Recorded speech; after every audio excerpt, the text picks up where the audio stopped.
I survived 7 days in the most dangerous neighborhood in America. Every night, I slept with one eye open. Every step I took felt like it could be my last. That was my reality from day one when I stepped into West Baltimore, a place often ranked among the most dangerous neighborhoods in America. With violent crime rates far above the national average, this isn't a tourist destination. But I wasn't here for vacation. I was here to test the limits of fear, survival, and understanding. Day 1. Entering the Lion's Den. After speaking to local activists and a former gang member turned mentor, I realized survival here wasn't about toughness, it was about respect. I rented a small room from a single mother raising 2 kids. She looked me straight in the eye and said, "Around here, you learn fast, or you die young." Day 2. My first real night. That night, I heard 5 gunshots outside the window.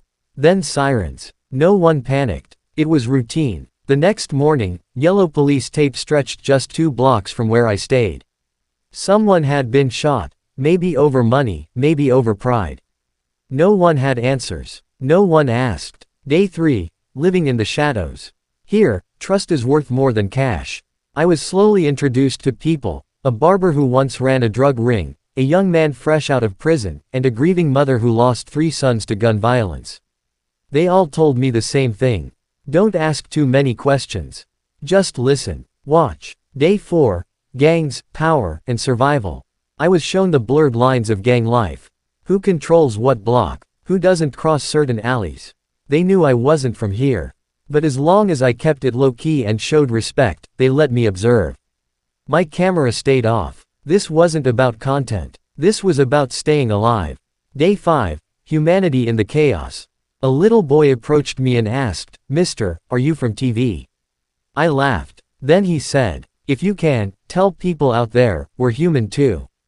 It hit me. In the middle of all this violence, there's life. There's hope. There are people stuck in a system they didn't create, with no clear way out. Day 6. The line I wouldn't cross. I was offered a chance to join a mission, collecting a street debt. I declined. But I knew the deeper I stayed, the more I knew, and that made me a risk. I spent the entire day inside. Sometimes, survival means knowing when not to see more. Day 7. I walked out. Changed. On my final morning, I took a silent Uber ride out of the neighborhood. No dramatic goodbyes. No fanfare. But I left with something more valuable, a new perspective. The truth, it was never just about surviving. I survived 7 days in one of America's most feared neighborhoods. But what really mattered was what I learned. The system has failed these people. The media tells only one side. And behind the violence, there are human beings, struggling, hoping, surviving. Don't judge a place by the headlines. Judge it by its people. A resident of West Baltimore.